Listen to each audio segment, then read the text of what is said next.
You've been working on this stand-up comedy thing, and so just be honest with us. Tell us what you think. Anything you'd like to say? Yes. You've been so quiet. Seeing the adults come in and maybe feeling a little unsure, and seeing a whole hidden side of their personality and abilities come out, I think has been really exciting for everybody. And I just want to tell a really quick story about a little student I had. She's 8 years old, and she likes to improvise on the piano. So she sat down today and she said, I have a new thing to play, and I don't even know what it is yet. So that's kind of what we did in our process. So we're thrilled that the North Star Trio is going to bring this music to life. Yeah, we got a little preview yesterday in our rehearsals, and wow, you're going to be amazed. It's a great concert, that's for sure. And we have a movie for you, a video, if you're well behaved. We'll show you the video. We'll tell you a little more about that. And a quick nugget. I've been teaching young composers for years and years and years with different organizations, and every time I have a concert, adults come up to me and they say, Mark, you should really do this for grown-ups. And I'm like, yeah. And so finally, we were able to cobble together a program, and it's been so successful. And it's a little pilot. There were some things that were a little, this way and that way, but the music will speak for itself. I've been going to young composers concerts, following what Mark is doing for over 10. I know going back to at least 2010. And I just loved it. And I thought, I used to think, how do they do that? Are these kids really writing this stuff themselves? When it came up that they were going to do this for adults, and I kind of tried to count myself as one, I thought, okay, I'll try this. But I still had no idea. I've never composed anything. But it just was playing with melodies and chords and motifs, and then kind of think, here's an idea, and it would happen, and then we got it written down, and I'm thinking, well, Mark hasn't yet told me what to do. I mean, and I kept thinking, again with the kids, that he must be telling them how to fix something, but he doesn't. I remember there was one part in my piece that I think I got a little carried away, and the piano was doing something busy, and the cello was doing something busy, and I thought, I put all this together, and then we played it back on finale, and it sounded horrid. And I was thinking, what's Mark going to say to me now? Because I knew it sounded bad, and he just said, well, that is a little busy in there. And so he was up to me to fix it so it was less busy, and it did, it made it much better. But that's the kind of thing you have to fix with yourself. And you say, when you play it, you're making this big pause, but there's no pause in the music. And so you are playing it with 16th notes, they're not 8th notes. So he always made me fix it, which I appreciated, but his guidance was there. So I have this piece called In the Woods, and I don't say it's vastly programmatic, a little teeny bit. And it has 3 little parts, little miniatures. And it's as if you were walking in the woods by yourself. And the first part is called Discovery. It's kind of like, oh, look at that mushroom. Look at the monkey flowers over by that little creek there. Or look at the snake that just went down that it sits in when you walk. Oh, I see this and this and this. And then the second part is called Introspection. And it's kind of like you sit down on a log and say, I kind of like being here. And the third part is called Vitality, when you kind of take off and say, okay, now I'm just going to enjoy being in here. So they're just little things like a minute and a half. So I'm going to add, they are played as a set, so I'm ask that you pull off your tumultuous applause.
my background is I was born in Hollywood, and my aunt was a professional cellist, and she played in a lot of the studios and movies and orchestras in Los Angeles. And when I was in 4th grade, she gave me a violin, and so I started playing violin and played in the orchestra in junior high and high school, and then switched to alto saxophone because I wanted to play in the UCLA marching band. So I did that, and then afterwards I went to graduate school and training and didn't play for a while. And then moved up here in 1977, and about 79, 2 members of the Nevada County Band decided they wanted to start an orchestra up here. And it was conducted by a man named Gary Goldsnyder. And I joined that orchestra, and it has in all different kind of forms and with different people paint, different ways that it was being funded. It has never stopped, and I played second violin in that orchestra ever since. And when I retired, I wanted to do some composing, and I did do composing, only to find out it was much more difficult than I thought, and there was a lot more to it than I thought. So when the chance to actually learn things and how to compose, I was really grateful to be able to have that chance.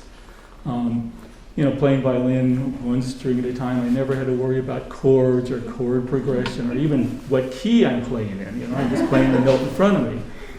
So it was really, really different to be able to actually put all these other things that require a composer to do into a piece.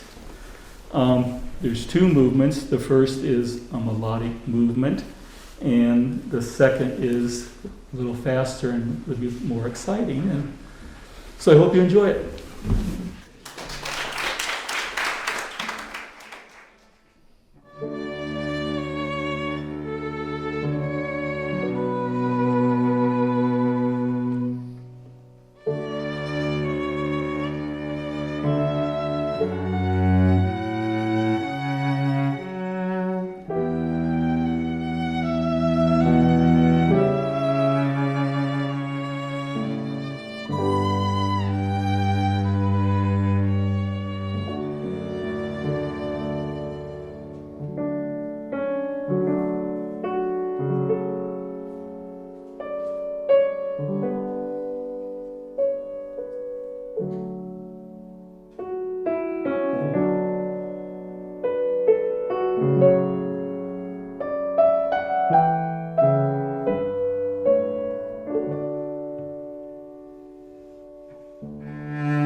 Okay, well, I'm next.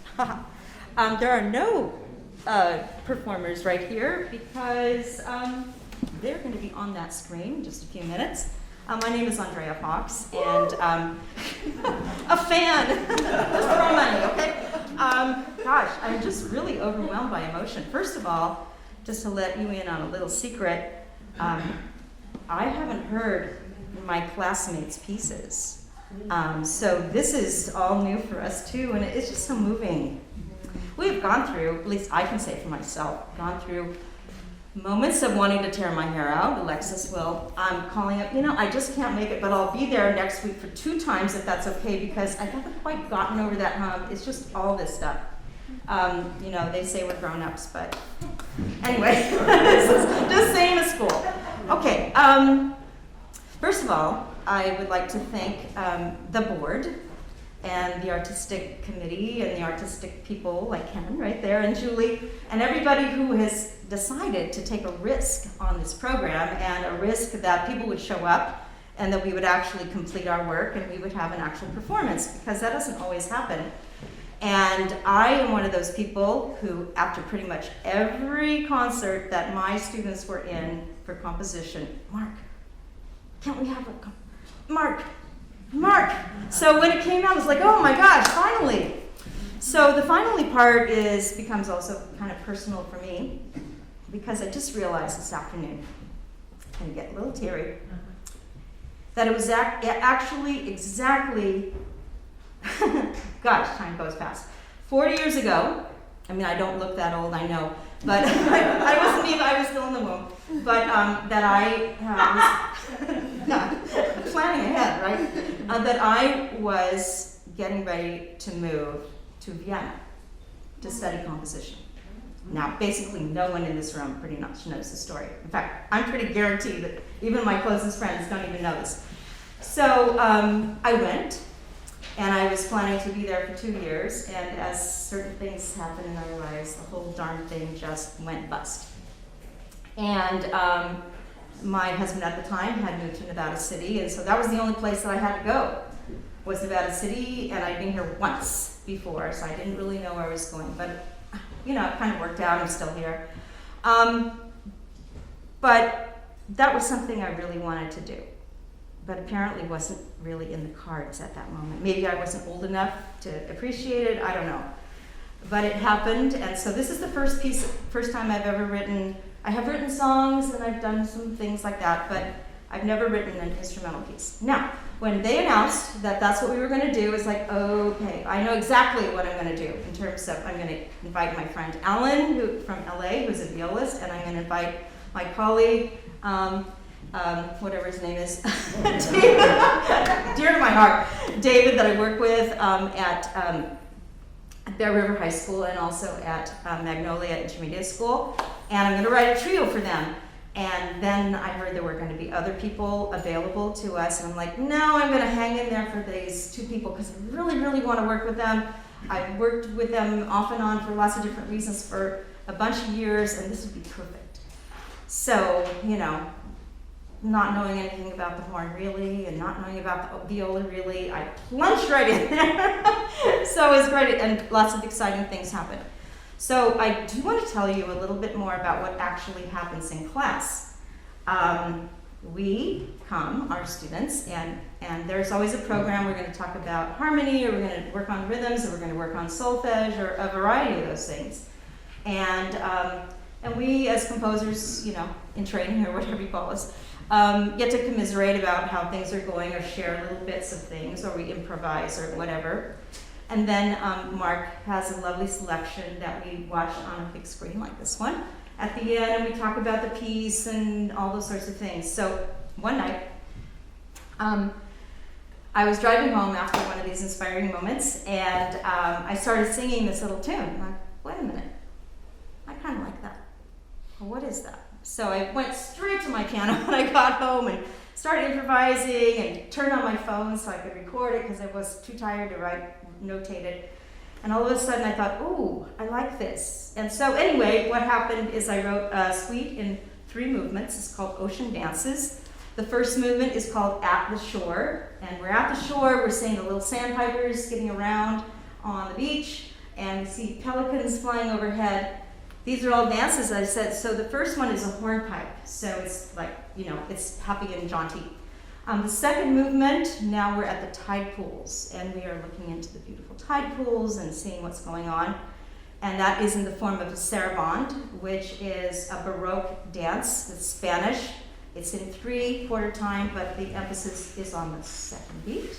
And then we move to the joyous ending called, In the Bay. And we're out on a boat, and we see the porpoises and the dolphins playing around, the otters. And this is in the form of a jazz waltz. So, remember I told you that my violist lives in LA, and so we had to somehow make everything work, and so we actually got together in this house a couple weeks ago, and we recorded, the 3 of us, thanks to Monroe and Rick for letting us come in and crash your house one afternoon. We also used the highest technology that was available that day, which was doing the video on my iPhone.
Thank you for coming.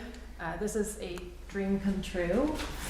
I did not realize when I heard about the course and signed up that our pieces would be performed. And I just was so excited to have instructors to learn from and work with to create a piece of my own and to express myself. So I'm very thankful for this whole experience.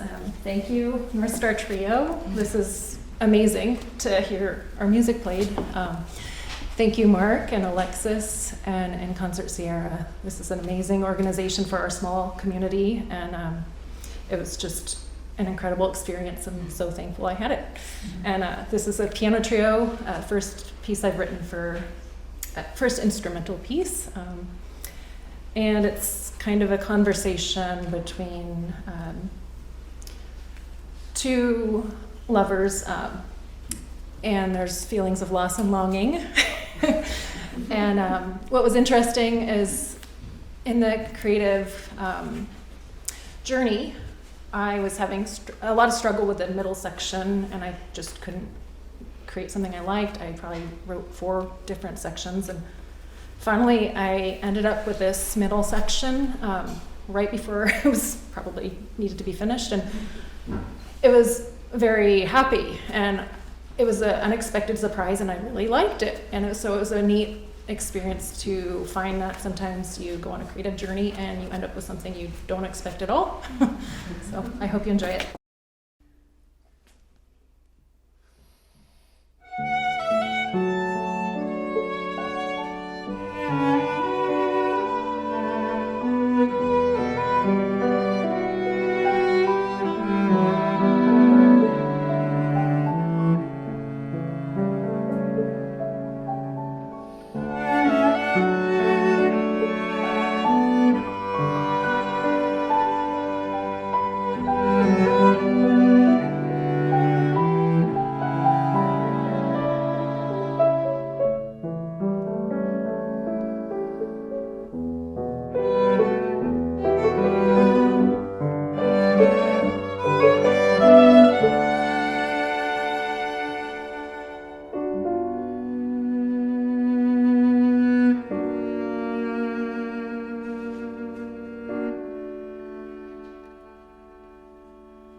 Yes, first I want to say thank you to you three because it's so exciting. I've been a fan of these three for a long time. So I knew exactly what I was getting into. I've always wanted to do this since Eva started taking lessons with Mark in 8th grade. So she's completing her 9th composition, which will be performed this Sunday. So I've watched her go through this process, and it's always been very mysterious to me, and it always felt out of reach. And I also wanted to do it really, really a lot. So when Alexis and Mark offered this in InConcert Sierra, I'm so grateful for this opportunity. So thank you, Ken and Julie. This piece, there's so much to say, and I'm going to be very concise. My mother grew up in Norway and came here when she was 30, so she was very Norwegian. She had a strong accent, and so we went back to Norway pretty often when I was little, and I spent a lot of time under my grandmother's piano. My grandmother escaped from Russia when she was 17 during the revolution, and she took a lot of consolation, had a huge repertoire, and I really benefited from listening to all of that. Being in America and going to Norway sometimes, Norway felt like this magical land to me. And I wanted to explore Norway through this composition process. Anyway, I've been going back to Norway, and Eva and I had this incredible adventure where we took a journey to a tiny town where the Hardanger fiddle was created, actually, at a tiny little village at the end of this fjord. And it was a typical, like, exciting Jungian type archetypal journey where we started out like, woo, and then pretty soon a storm came. And then in the middle of that storm, there was redemption because our fearless leader in the boat happened to be carrying his own Hardanger fiddle. And in the rainstorm, he found a shelter, and then he pulled out his Hardanger fiddle after building us a fire. And so we sat there listening to these amazing songs until the storm passed, I don't know, probably 45 minutes or so. Continued to this tiny village, and then came back in the fjord just by moonlight. So that's what this piece is, and I'll leave it at that, but this composition class is everything I'd hoped for and so much more. So thank you to everybody that made that possible.